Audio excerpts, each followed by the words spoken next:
Hola, buenas tardes.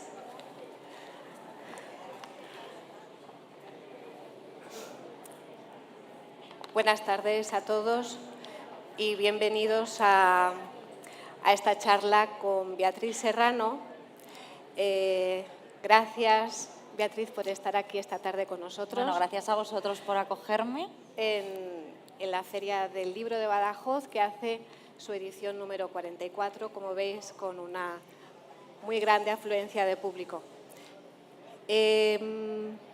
Vamos a empezar esta charla haciendo una pequeña introducción pues, sobre la novela que tenemos que presentar. Y vamos a hacerlo de una manera dialogada, que esperamos que sea entretenida y siempre, por supuesto, al final, si alguien quiere intervenir, le cederemos la palabra. Bueno, Beatriz Serrano, probablemente muchos de ustedes la conocerán, es periodista y escritora, periodista reconocida sobre todo en el ámbito del periodismo digital, ha participado en medios como El País, como Vogue, Vanity Fair. Es conocida también por ser codirectora junto al escritor Guillermo Alonso Barcia del podcast Arsénico Caviar, que les recomiendo escuchar. Galardonado en 2023 con el Premio Ondas Globales del podcast en la categoría de Mejor Conversacional. En lo que respecta a su carrera literaria, comienza en 2023 con El Descontento, una novela que recibe una muy buena acogida tanto de público como de crítica, donde aborda las inquietudes de la generación millennial. Y en 2024 es semifinalista al Premio Planeta con la obra que esta tarde presentamos, Fuego en la garganta. Esta novela está ambientada en los años finales de los 80, principios de los 90 y cuenta la historia de Blanca. Es una chica adolescente que sufre un abandono imprevisto e inexplicable de su madre. Y eso indudablemente la va a marcar. Junto con un episodio que también es inexplicable, que es pues, una especie de poder insólito, de ahí el título de ese fuego en la garganta, que desencadena una tragedia y que amplifica en ella ese sentimiento de abandono, de desarraigo y de búsqueda de identidad y de desamparo. Entonces, a partir de esta sinopsis se desarrollan una serie de personajes y una serie de temas que a mí me gustaría comentar contigo. Por supuesto. Como hemos comentado, la protagonista es Blanca, una chica adolescente. Una chica adolescente que va descubriéndose a medida que vamos descubriendo nosotros la novela y que va haciéndose preguntas que también se va uno respondiendo a medida que va evolucionando la novela. Es como una especie de puzzle que vamos reconstruyendo a la vez que la propia Blanca.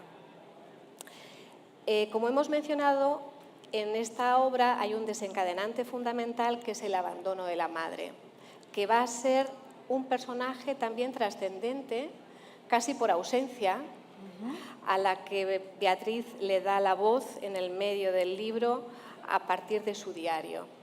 Y ese diario nos va a ayudar a encajar exactamente igual que a Blanca una serie de puzzles. Entonces, desde mi punto de vista, me gustaría que tú me dijeras si estoy o no en lo cierto. Blanca y su madre generan como una especie de desarrollo paralelo, ¿no? Porque en ambas se da una sensación de inadaptación, en ambas se da una sensación de búsqueda de identidad. Las dos tienen una situación de incomunicación con el padre, que sería como el otro vértice de este triángulo. Las dos encuentran en la amistad, en los amigos, esa tabla de salvación y las dos tienen una herida, que es precisamente la ausencia de la otra, ¿no? Que nunca acaban de subsanar o que sufren de manera constante a lo largo de la novela. ¿Es así? Sí, bueno, para mí la historia de Blanca y la historia de la madre efectivamente tienen un paralelismo porque son en dos periodos distintos. O sea, la madre es una criatura de los 60, ¿no? Blanca es de los 80, 90, pero al final las dos son hijas de una realidad que en aquel momento, y que por desgracia creo que sigue sucediendo, dañaba en buena medida a las mujeres, ¿no? Hay un momento en el libro, cuando aparecen los diarios de la madre, que la madre, que es una mujer que no ha tenido una educación, pero sabe expresar muy bien sus propias emociones, que eso es algo que Blanca no sabe hacer, habla de que ella siente que tiene una grieta, ¿no? Y entonces hay un momento que ella explica de: siento que hay una grieta en mi interior, y se lo intenta contar a su marido, y su marido mira al techo y dice: pero si acabamos de pintar. O sea, la literalidad del marido, que no puede pensar que su mujer tiene en ese momento un océano interior, ¿no? Que no le permite estar bien, ¿no? Entonces, efectivamente, son dos mujeres que yo diría que ambas son muy incomprendidas en su entorno. La madre creo que sí que tiene una mentalidad en la que ella en todo momento intenta expresarse, intenta luchar, intenta buscar soluciones, o sea, no se rinde tan fácilmente, sobre todo porque tiene una hija. Blanca sí que se encuentra en un mar de desconocimiento, ¿no? Porque le falta, como tú antes has dicho, la pieza del puzzle que lo podría explicar todo, quizás, para ella. Para mí, en ese sentido, por ejemplo, el nombre en sí de Blanca es un nombre simbólico, ¿no? Sí, claro, es una hoja en blanco, ¿no? O sea, al final hemos dicho que es una adolescente, pero en realidad el libro, cuando arranca, ella es solo una niña, y ella es una niña que tiene que aprender a transformarse, porque es una niña que es víctima de un abandono al que no se le da ningún tipo de explicación al principio de la novela. Entonces, un niño o una niña que son víctimas de un abandono suelen tener como consecuencia, bueno, pues tener mucho miedo a que otra persona les vaya a abandonar, ¿no? Porque no saben si es que ellos han hecho algo mal para que la otra persona se marche. Entonces ya Blanca comienza moldeando de cara a la galería su propio comportamiento, que se va transformando en su propia identidad y se convierte en una niña muy buena, cuando ella seguramente no lo sea, pero es por ese miedo bueno, pues a no quedarse sola, ¿no? Entonces piensa que no llamando la atención, que sacando muy buenas notas, que no hablando mucho en casa, no dando la tabarra, pues todo eso va... La van a querer y así... La van a querer, sí, ¿no? Como ahora se llaman people pleasers, ¿no? Como esta gente que se ha acostumbrado a agradar tanto a los demás que se olvidan por completo de sí mismos, ¿no? Porque bueno, siempre están pensando en otra persona. Mira, otra cosa que tienen en común Blanca y la madre, ¿no? O sea, la madre, que es una víctima de una educación machista de la época, pues al final es una mujer que, por muy beligerante que haya sido joven, que por haberse mudado de un pueblo a una capital de provincia se ha visto con unas libertades. Luego al final llega un momento que es como lo que decía la escritora Annie Ernaux en La mujer helada, que había un momento que ella se veía en la cocina y recogiendo el polvo y decía: ostras, yo soy una mujer con una carrera que, sin embargo, al final he terminado confinada en la misma habitación en la que terminó confinada mi madre, ¿no? Entonces, ese desequilibrio entre la posibilidad que tenían esas mujeres y lo que luego fueron sus vidas, o lo que eran sus vidas en muchos aspectos, de vale, sí, tú puedes trabajar, pero que esté el puchero siempre a la hora de comer, ¿no? O sea, como que no había una conciliación de los cuidados. Esas mujeres se volvían tarumbas, ¿no? O sea, tenían muchísima presión sobre sus hombros, y al final era eso de...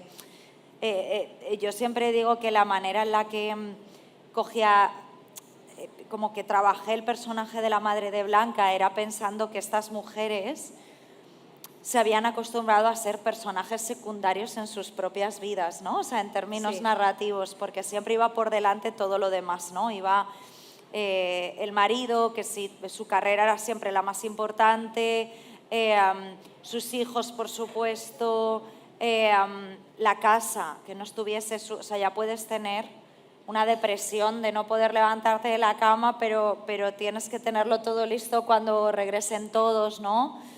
Y entonces era eso, ponerse siempre por detrás de los demás, ¿no? Olvidarse un poco de sí mismas al final. Sí, por eso es tan importante también ese diario, porque descubrimos realmente qué hay detrás de esa figura y descubrimos a un personaje mucho más interesante.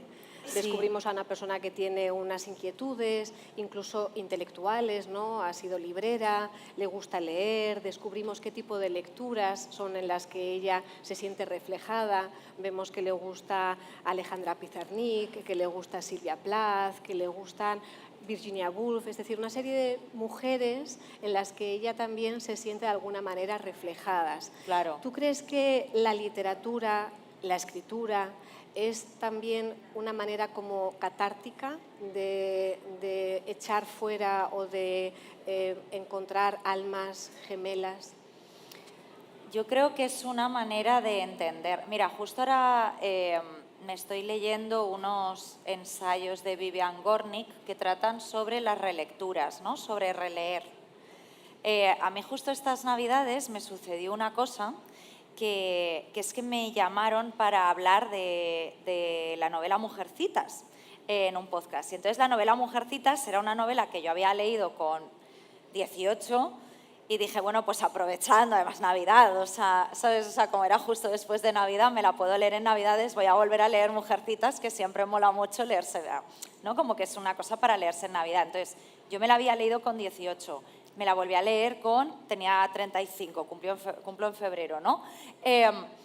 Y entonces una cosa que me sucedió leyendo Mujercitas, que de esto habla también Vivian Gornick, es con qué personaje te identificas cuando lo lees con 35 años, edad, porque claro, yo toda mi vida había sido yo. ¿Qué otra mujercita iba a ser yo, no? O sea, escritora, que de pequeña pues me gustaba trepar a los árboles, que me rompí los dientes, que tal, ¿no? O sea, que pues claramente eras Joe, ¿no? A todas las niñas a las que les ha gustado la literatura siempre se han identificado con Joe. Y Meg me parecía un aburrimiento, la hermana mayor, y de repente leyéndolo ahora, el drama doméstico, claro, Meg que se casa por amor, pero luego no tienen dinero. Y entonces eso empieza a crear un montón de conflictos con su marido y tal. Entonces, ¿cómo cambia la perspectiva? Porque tú has cambiado y tú has atravesado un mundo, ¿no? Entre los 18 y los 35 años. Entonces, fíjate, o sea, con ese tipo de tonterías, pero fíjate qué catártico puede ser de cómo, o sea, al final la lectura es una forma también de leernos a nosotros mismos, ¿no? Y de comprendernos a nosotros mismos. Y lo mismo que pasa con Mujercitas pasa con un montón de lecturas. Y el problema que tiene la madre de Blanca es que hay un momento que se da cuenta que todas estas poetas a las que admiras son las llamadas las trágicas, las suicidas, las que han terminado muy mal. Entonces ella se empieza a aterrar también por sentirse tan reconocida y entender tanto los pesares de todas estas autoras, ¿no? Claro, o sea, eso también aterroriza. Muchas veces, o sea, no, la literatura no está solo para dejarnos un buen sabor de boca, ¿no? Muchas veces está para incomodar y para poner, no sé, como si fuese una linterna, ¿no? Para alumbrar los rincones más oscuros también. Efectivamente, porque además en esa madre aparece un tema, yo creo que también importante en la literatura de estas mujeres, de estas autoras, y en este libro, que es el tema de la llamada ahora salud mental, ¿no?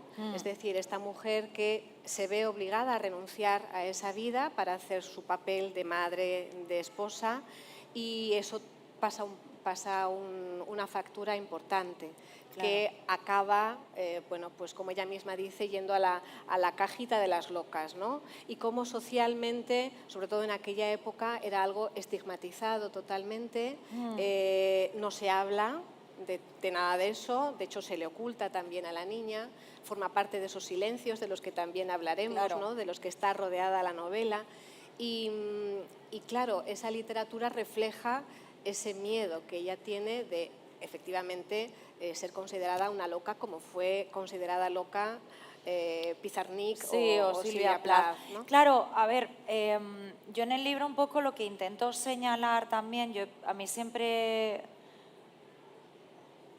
me ha llamado la atención en la literatura todos estos personajes que están un poco en la línea entre la cordura y la locura, pero también todos aquellos que han sido injustamente tratados de locos cuando son personajes muy cuerdos y son personajes maltratados, ¿no? Por ejemplo, hay una figura súper interesante, en los años 70 se escribió un ensayo sobre ella, que es la figura de la loca del ático. En literatura, la más famosa es la que aparece en Jane Eyre, que en Jane Eyre ella llega como institutriz y hay una mujer en el ático que no se sabe si es un fantasma y tal, resulta que es la mujer del señor Rochester, del dueño de la casa, que bueno, pues que dice que esta mujer se volvió loca y la encerró ahí. Esto se hacía. Sí. Esto se Federico hacía. García Lorca, si te das cuenta, en la casa de Bernarda Alba, la abuela de Bernarda, que también se supone que está loca, Claro. que siempre además queda como esa duda de si son personajes locos o son los únicos cuerdos, Sí. está también ahí encerrada, apartada. Siempre está esta figura, claro, o sea, yo creo que también era una manera en el pasado, o sea, estamos hablando de aquí, época victoriana, época georgiana, pero bueno, o sea, siglo XIX, principios del siglo XX, ¿no? O sea, era una forma de quitarse de encima la incomodidad, ¿no? Y de cualquier mujer que pudiese ser algo subversiva en aquel momento, pues chico, la encierras en el ático y te olvidas del problema, ya ves tú, toma terapia, ¿sabes? Entonces, siempre he sentido como inclinación por ese tipo de figuras también en literatura. Yo creo que quería crear a mi propia loca del ático, de alguna manera, ¿no? Pero porque siempre me ha llamado mucho la atención, ella hay un momento, yo hablo de ella como si estuviese viva, porque para mí lo está, ella, la madre, hay un momento dado en el libro que habla de lo que tú has dicho, de la cajita de las locas, que a mí me parece muy simbólico, porque parece que mientras que en todos los demás aspectos de la vida creemos en una mejoría, ¿no? O sea, en un cáncer, una rotura de una pierna, parece que la enfermedad mental te marca de por vida. O sea, una persona que ha tenido un brote psicótico siempre va a estar mirada con lupa por si lo vuelve a tener, o una persona que ha tenido una depresión parece que no puede pasar por estados más agitados, ¿no? Como más alegres. Y esto es lo que le pasa a esta mujer, que llega un momento que la están mirando todos con lupa, o sea, le están sometiendo a un escrutinio que yo siempre me pregunto quién podría sobrevivir a ello, ¿no? O sea, a ese escrutinio, porque creo que todos, si somos sometidos a esa mirada, ¿no? Y a ese juicio tan duro, yo sería la primera que parezco una loca de manual, ¿no? O sea, en muchos aspectos de mi vida y para nada lo estoy, ¿no? Entonces también quería poner un poco eso, y sobre todo cuando la decisión de quién está bien o quién está mal pasa por personas que, bueno, pues que igual les beneficia quitarte de en medio de alguna manera, ¿no? O igual se han hartado de ti, o igual no tienen compasión contigo, o igual no te saben entender, porque muchas veces es una falta de comunicación y de entendimiento, ¿no? Entonces, no sé, me interesaba mucho tratar eso también. Sí. En la novela me parece que hay dos personajes que yo puedo decir colectivos interesantes. Por una parte, el grupo de las amistades, que van a ser efectivamente como esa balsa a la que agarrarse, tanto por parte de Blanca como por parte de la madre, en diferentes épocas, pero como hemos dicho, con semejanzas. Y por otra parte, el personaje colectivo de la época. Me parece que el hecho de que esté situado en esos iniciales 90 nos está muy bien expresado en la novela esa época de la cultura pop, con referencias como The Cure, con referencias con Marilyn Manson. La propia portada del libro me parece que es muy Almodóvar, Muy de pop, los, ¿verdad? sí. De los años 80. Me recordaba casi un poco a las mujeres al borde de un ataque de nervios, ¿no? Ese cromatismo y esa parte estética. Y aparece Internet como un elemento importante, puesto que es el lugar al que nos acercábamos en esa etapa muy inocentemente, ¿no? Casi como una especie de bolita de cristal que tenía todas las respuestas. Sí. Y ahí se acerca Blanca precisamente en busca de respuestas a ese montón de preguntas que tiene, propias de la adolescencia y también propias de su propia situación. Y a partir de ahí aparecen esos grupos de amistad que son gente afín, que no encuentra en otro lugar. Entre ese grupo colectivo de amigos, a mí me parece interesante la figura de Verónica, porque también refleja muy bien qué es Internet para determinadas personas que en su día a día no pueden, que están estigmatizadas, Claro. y que en su día a día no pueden interactuar de manera libre o de manera directa con la gente porque crean rechazo. Claro. Bueno, es que a mí Internet me parece un universo fascinante. Ya en el descontento hacía uso como del coletazo que estamos viviendo ahora, ¿no? O sea, en mi primera novela, resumiéndola mucho, trata de una mujer que odia trabajar y es adicta a ver vídeos de YouTube.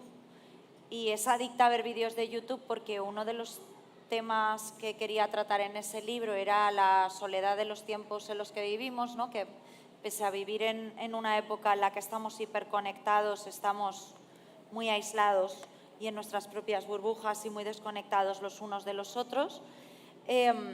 Y una de las cosas que utiliza la protagonista es ver vídeos de YouTube uno detrás de otro. Y esto lo hace para no sentirse sola, para tener siempre una compañía, aunque sea una falsa compañía, y para no quedarse a solas con el ruido de sus propios pensamientos, ¿no? Y entonces cuando yo terminé ese libro, algo que me preguntaba mucho, una duda una de las preguntas que me surgieron y que fueron también como parte de los engranajes para Fuego en la Garganta era, ¿cómo hemos llegado a esta situación? ¿Sabes? ¿Cómo hemos llegado a esta situación tan crítica? ¿Cómo hemos permitido, ¿no? que esto nos contaminase y que ocupase como tanto espacio y tanto ruido alrededor? Eso me llama mucho la atención y entonces por eso también me llama mucho la atención ubicar el libro en los años 90 en un lugar pequeño que era como yo recordaba cuando llegó el ordenador. O sea, yo me he criado en Valencia, por eso el libro está ubicado aquí. Estamos en Badajoz, o sea, cuando no estás en un lugar muy grande, cuando no estás en un sitio como, no sé, Madrid, ¿no? Me imagino, te crías en Madrid, vas al Rastro, compras fanzines, vas a la Gran Vía, tienes todos los cines, todos los teatros, tienes conciertos. Cuando de repente no tienes eso y estás en un sitio muy pequeño donde a veces es muy difícil hacer muchas preguntas porque te da miedo, porque no quieres que te estigmaticen, ¿no? Que te pongan la etiqueta, que Internet era un sitio muy guay, muy poderoso, ¿no? Y te permitía ver que por muy mal que tú lo estuvieses pasando, porque qué adolescente no lo pasa mal en un sitio pequeño, ¿no? Al final, un adolescente que solo quiere expandirse y conoce a todo el mundo, ¿no? Lo pasa fatal, ¿no? Entonces, claro, Internet era, yo siempre lo digo, era como el refugio de las personas solitarias, raras, de los que se sentían fuera de lugar, podías encontrar una comunidad. Era un Internet de antes de las redes sociales, era un Internet mucho más íntimo, donde salías a la búsqueda de tus intereses, no te encontraban con ese algoritmo que te está vendiendo chorradas de Temu todo el día, ¿sabes? O sea, era otra cosa. Entonces me interesaba mucho también ubicarlo ahí, ver las posibilidades que tenía eso, ver, no sé, como nos hablaban todo el tiempo de los peligros de ese Internet y ahora estamos dando nuestros datos para ver cómo quedaríamos con los ojos azules, ¿no? O sea, como es mucho más peligroso el Internet de ahora que está en manos de maníacos que el de aquel momento, ¿no? Y me parecía como no sé, me interesaba explorar como ese inicio y esa búsqueda que también va muy en paralelo con la búsqueda de Blanca, ¿no? Totalmente. De hecho, el desarrollo de Internet también se vislumbra un poquito, Sí. ¿no? Porque Blanca comienza en ese Internet muy infantil, de chats, de blogs, pero poco a poco se va desarrollando, igual que ella, se va haciendo mayor y se va convirtiendo en algo un poquito más siniestro, como la propia Blanca. Claro, sí. Era un poco la intención, que fuese en paralelo y que, no sé, también un poco pensando esto de que Internet en realidad es una herramienta, ¿no? Y que lo podemos usar para el bien o para el mal, ¿no? Que Internet no tiene la culpa de muchas de las cosas, ¿no? También es el uso que le damos muchas veces, tenemos que pensar un poco la responsabilidad que tenemos nosotros, ¿no? Y no quejarnos de todo y ser como súper víctimas de una situación que a veces está en nuestra mano también poder cambiarla, ¿no? También Blanca hay un momento que se convierte en una especie de herramienta, ¿no? Que no es consciente de, o sea, yo al final lo digo, en plan, Blanca es una muchacha que va buscando amor y cariño y madres sustitutas y quiere que la quieran y quiere que la admiren y quiere que tal, y encima se ve con un poder extraordinario, ¿no? Entonces, ¿cómo se combina eso con esa explosión de lo que nos llevó a tener después influencers, ¿no? Y tal, pues en algo bastante, como tú has dicho, siniestro, ¿no? Sí. Uno de los temas vertebradores, yo creo, de la novela son los silencios familiares. En busca precisamente de cubrir esos silencios es donde se encamina Blanca precisamente a Internet, a estos grupos sociales. Y me parece muy simbólico, muy curioso el título de la novela, ese fuego en la garganta, por esa, aparte de ese poder, supuesto poder que puede tener Blanca, por esa cuestión simbólica de que la garganta es todo aquello, ¿no? Lo que nos afecta a la garganta es todo aquello que no decimos. Claro. Es aquello que no somos capaces de verbalizar y eso le pasa también a ella, ¿no?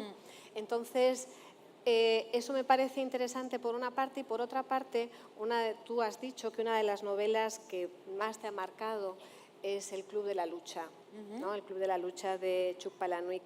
Y en esa obra, una de las frases que dice es: la primera norma del Club de la Lucha es no hablar del Club de la Lucha. Es como si la primera norma de la familia fuera no hablar de la familia.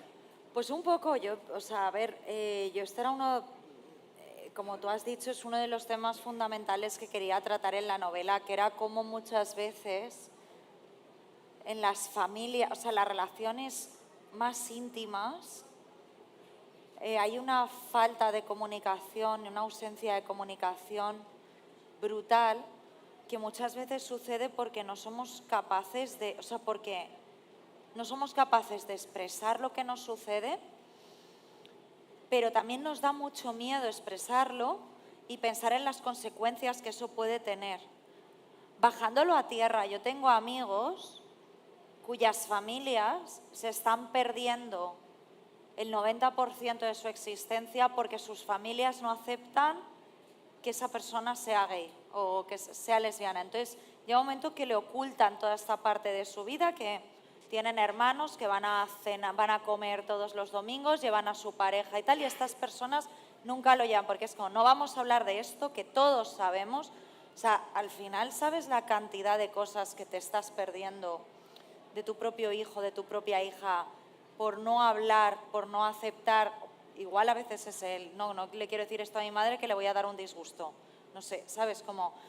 Entonces, no sé, creo que hay muchas veces que los problemas familiares vienen de una falta de comunicación y de un error de cálculo en pensar o en creer qué va a creer la otra persona o qué va a pensar la otra persona, ¿no? Y al final eso construye unos muros que tras años y años, o sea, no se pueden tirar abajo, ¿no? Ya son muros de carga en esas familias.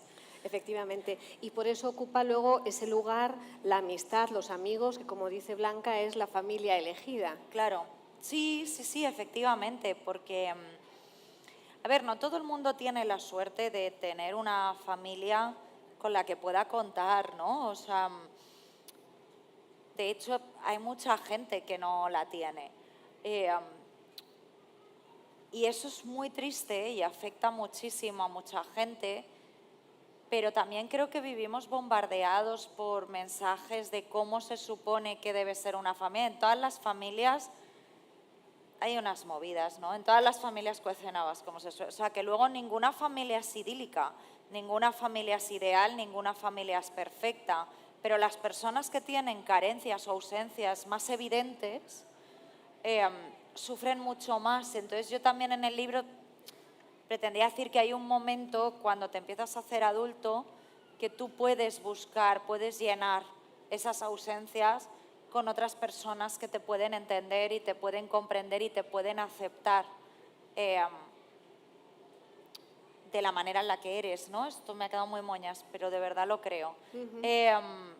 Entonces, no sé, también me parece como bastante interesante poner en un plano o dotar de muchísima importancia la amistad, igual que lo hacemos muchas veces con la familia por encima de todo, el amor, o sea, la amistad me parece que de verdad te exige mucho menos que muchas de las otras relaciones y en muchas ocasiones te da muchísimo más, porque no se piden unos comportamientos y unas, ¿sabes? Como unas cosas ya establecidas de tiene que ser así, así, así, o sea, es como más libre en cierto sentido.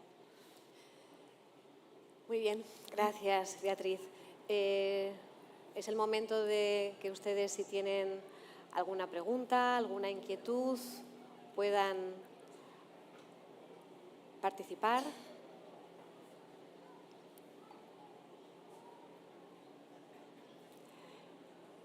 Bueno, pues para acabar, a mí me gustaría hacerte una pregunta en relación a la literatura en general, ¿vale? Otro libro del que tú has hablado en alguna ocasión como libro importante en tu vida es El álbum blanco de Joan Didion. Y en esa novela comienza diciendo algo así como todos nos contamos historias para poder vivir. ¿Es eso la literatura para ti? ¿Es una manera de poder vivir, de poder seguir viviendo? Creo que sí, ella dice que nos contamos historias para poder vivir en el sentido, o sea, esto es un libro de no ficción. Creo que todos nos contamos historias siempre.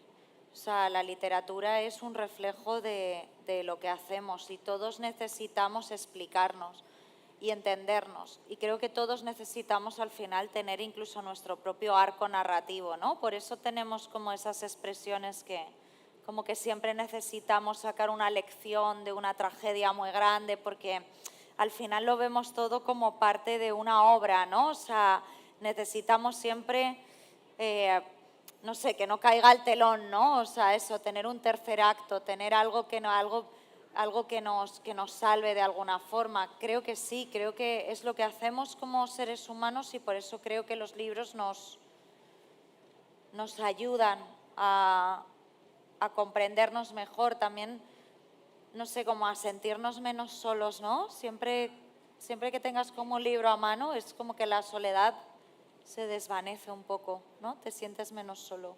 Creo que sí. Estoy de acuerdo. Muchísimas gracias, Muchas gracias Beatriz. Muchísimas gracias a todos ustedes. Gracias. Gracias por acompañarnos. Muchas gracias.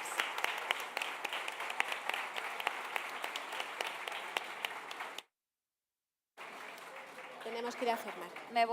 Me voy a firmar ahí detrás si queréis que firme el libro. Muchas gracias.